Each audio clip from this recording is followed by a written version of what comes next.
आखाती देशातलं युद्ध अतिशय तीव्र बनलं आहे. आताच अगदी आता काल लारिजानी हे जे सर्व युद्ध परिस्थिती हाताळत होते इराणचे, त्यांची हत्या घडवली गेली.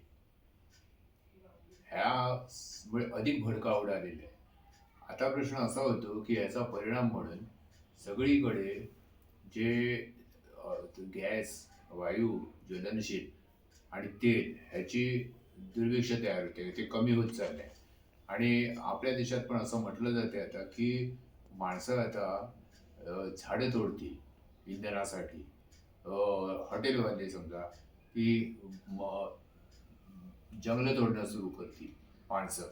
हे अतिशय विचित्र आहे. आणि असं बोललं जाते, की बघा पुन्हा चुलींचा जमाना आला. आता चुली पेटवाव्या लागतायत. म्हणून आता झाडं तोडून जंगलं नष्ट केली जातील. इथे आपण एक लक्षात घेऊ, की इथे एक मोठा गैरसमज काम करतोय. चुली भारतात आणि जगात हजारो वर्ष चालू होत्या स्वयंपाकासाठी.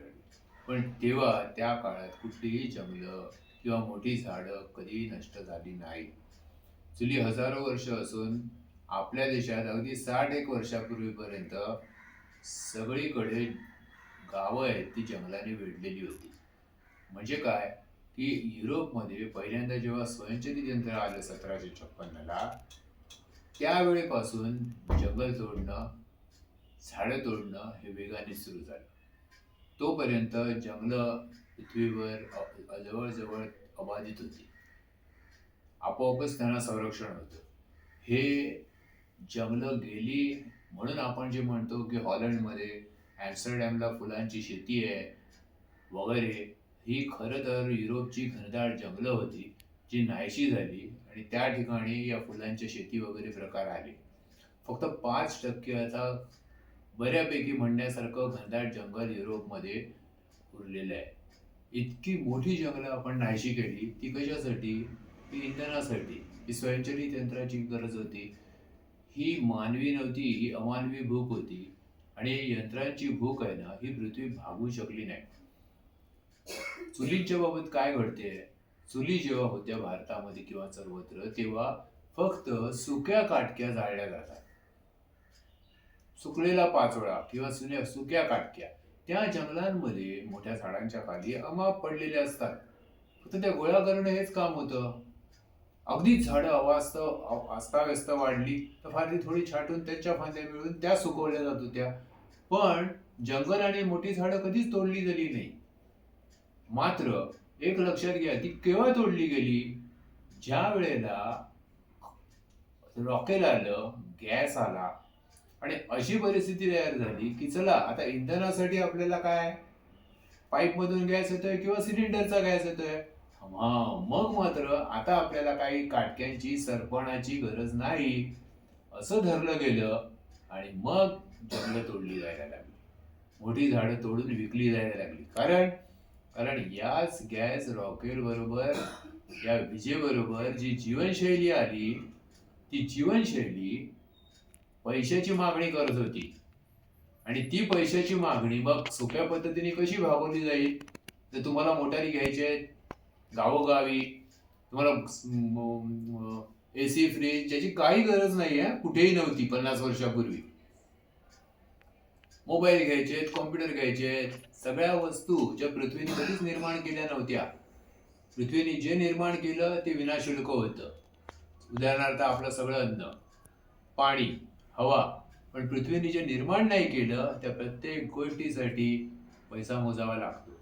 आणि या पैशाच्यासाठी मग झाडं, जंगलं हा सोपा मार्ग सगळ्यांनी स्वीकारला आणि ती तोडली जायला लागली. सगळे डोंगर तोडले जायला लागले. हे लक्षात घेऊया आपण, की हे घडलं काय? आता प्रश्न असा झाला, की आता गॅस पुरतं म्हटलं जाते हे युद्ध असंच चालू राहिलं होतं. एका आठवड्याभरात तेलाबद्दल म्हटलं जाईल, पेट्रोल डिझेल बद्दल म्हटलं जाईल. आपण बघितलं की 20 साली काय झालं? लॉकडाऊन झाला, जो कोरोना मुळात नव्हताच विषाणू.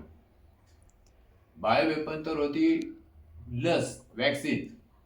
पण त्याच्या त्या भयभ्रमाखाली त्याच वेळेला काय घडलं, की लॉकडाऊनमध्ये तुम्हाला अन्न पुरवलं जात होतं पृथ्वीकडून, पण औद्योगिकरण बंद होतं. वस्तू निर्मिती बंद होती. मात्र त्यावेळेला जे ऊर्जेचे स्रोत आहेत ते चालू ठेवलेले, म्हणून टीव्ही चालू होते सगळीकडे, मोबाईल चालू होते, अन्न पृथ्वी पुरवत होती, शहरं बंद होती. खरं म्हणजे तेव्हा एक संदेश होता.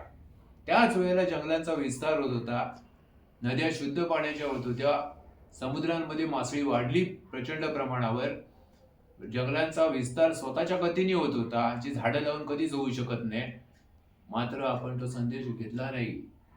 आणि त्याच वेळेला त्याच वर्षी पॅरिस करारामध्ये जी मानवजात वाचवायची अट होती, 2 डिग्री वाढवून देऊ नका सरासरी तापमान 1756च्या तुलनेत, जेव्हा पहिलं स्वयंचलित यंत्र आलं ती अट मोडली गेली. ऑगस्ट 2020 मध्ये 2 डिग्री वाढली सरासरी.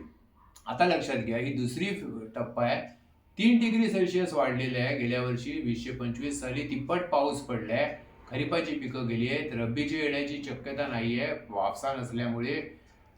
या परिस्थितीमध्ये आपल्याला दुसरी फेरी आहे. आपल्याला इंधनांबाबत शाण पाहायला पाहिजे, आपल्याला इंधनांचा हव्यास सोडायला पाहिजे. एक लक्षात घ्या, इंधनांच्या हव्यासापोटी हे जे चिमुटभर आहेत उद्योगपती, सूत्रधार, बँकर्स किंवा राजकीय नेते, हे ट्रम्प किंवा नेत्यानेहू सारखे, हे तो ताबा मिळवण्यासाठी तेलावरचा आहे ना, त्याच्यासाठी युद्ध करतायत. पण ते ताबा मिळवण्यासाठी का धडपडतायत सगळेजण? कारण ते तेलाचा वापर होतोय. तो वापर कुठे होतोय? वापर तर शेकडो कोटी लोक करतायत. आत्ताची परिस्थिती अशी आहे की जसं आपण मागे बघितलं की चुलींच्या बाबत जे मी म्हणतोय की बाबा चुली योग्य होत्या, अन्न तुम्हाला पृथ्वी देते. आता एक आपण नवीन समजून घेतलं पाहिजे की वाहनं आहेत, यांची गरज नाहीये. तुम्ही आता स्वयंचलित वाहनं बंद करा. हे अतिशय विचित्र वाटेल मी सांगतोय ते, पण तुम्ही पुन्हा बैलगाडी, पुन्हा घोडागाडीच्या जमान्यात जाऊया. हे अतिशय चेष्टेने म्हटलं जाते की काय आता काय बैलगाडी वापरायची का? मी म्हणतो हो, बैलगाडीच वापरायची, कारण बैलगाडी शाश्वत आहे, चुली शाश्वत आहेत. फक्त तुम्ही धूर करून न करणाऱ्या पद्धतीने वायुविजन हाताळा, ऑक्सिजन पुरवा, ते शाश्वत आहे. त्याच्यामध्ये पृथ्वीचं सौंदर्य टिकवण्याची हमी आहे.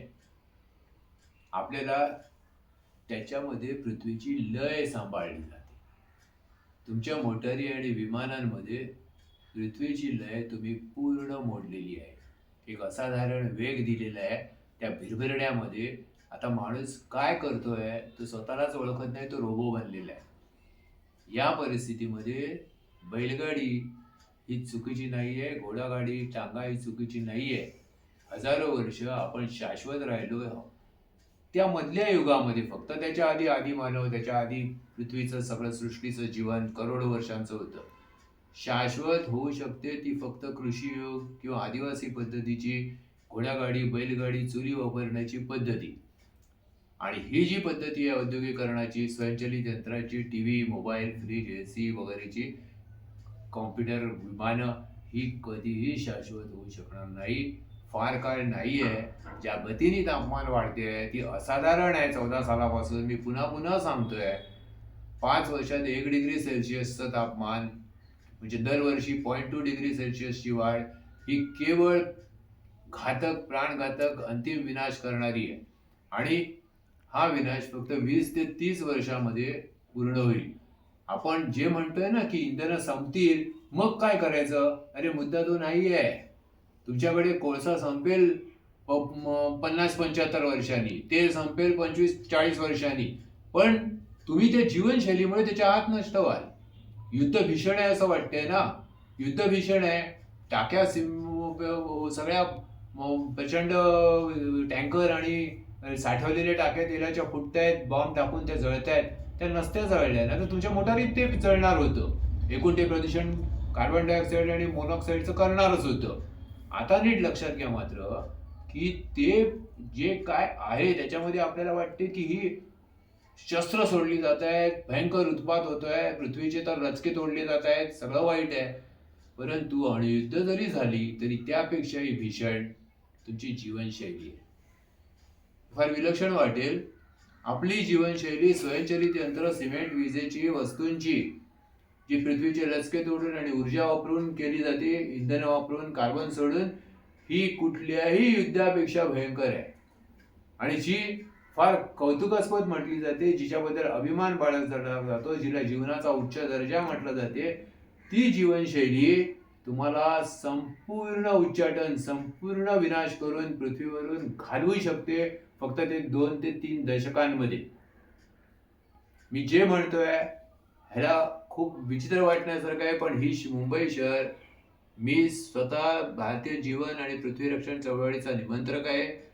आम्ही महत् प्रयासाने आधी ओळखून माईमची खाडी आणि समुद्र बुजवून दिला नाही. बांधावरील सिलिंगच्या निमित्ताने ते बुजवत होते, तो बुजवू दिला नाही. 2.5 वर्ष अथक प्रयत्न करून थोपवलं, म्हणून केवळ 26 जुलैच्या महाप्रलयी पावसामध्ये, वृष्टीमधून मुंबई पूर्ण नामशेष होण्यातून वाचली आहे. हे लक्षात घ्या. हे आम्ही आधी ओळखलेलं होतं की त्या वर्षी पृथ्वीवरचा विक्रम मोडला जातोय उच्चतम तापमानाचा, आणि हे आधी सांगितलेलं होतं. माझ्याकडून तर हे सांगितलं तर राजौरी पळवेकरांनी माझी घेतलेली मुलाखत होती ETV संवादची. मी 6-7 महिने आधी सांगितलेलं होतं हे घडू शकते यावर्षी, जगभर घडणार आहे दुर्घटना. तर लक्षात घ्या की एवढी अचूक आपला हे अभ्यास आहे, अंदाज आहे, आणि या पृथ्वीवर जे घडते त्याचा आम्ही अगदी सूक्ष्म, अतिशय सूक्ष्म पातळीवरून सतत अभ्यास 50 वर्ष करतोय. ह्याच्यातून हे लक्षात येते की आता हव्या सोडणं आणि त्या हव्या सुखलोलुपतेला स्वयंचलित यंत्र आणि ऊर्जांची जी जोड मिळाली आणि ती थांबवणं तात्काळ, उद्योगपूर्व काळामध्ये जाणं, हाच एकमेव उपाय आहे आपल्या रक्षणाचा. हे युद्धापासून जर तातडीने आपण काय समजून घ्यायचं असेल तर हे आहे की आपण ऊर्जाग्राही जीवन पद्धती, ऊर्जा वेळ सोडून द्यावं आणि पूर्ण पृथ्वीच्या मागच्या काळामध्ये जावं, पृथ्वीला शरण जावं. तरच फक्त आपण या वनस्पती सृष्टी, इतर जीवसृष्टी जी सपाट्याने नाहीशी होते, तिच्या सहित जीवन टिकवू शकू.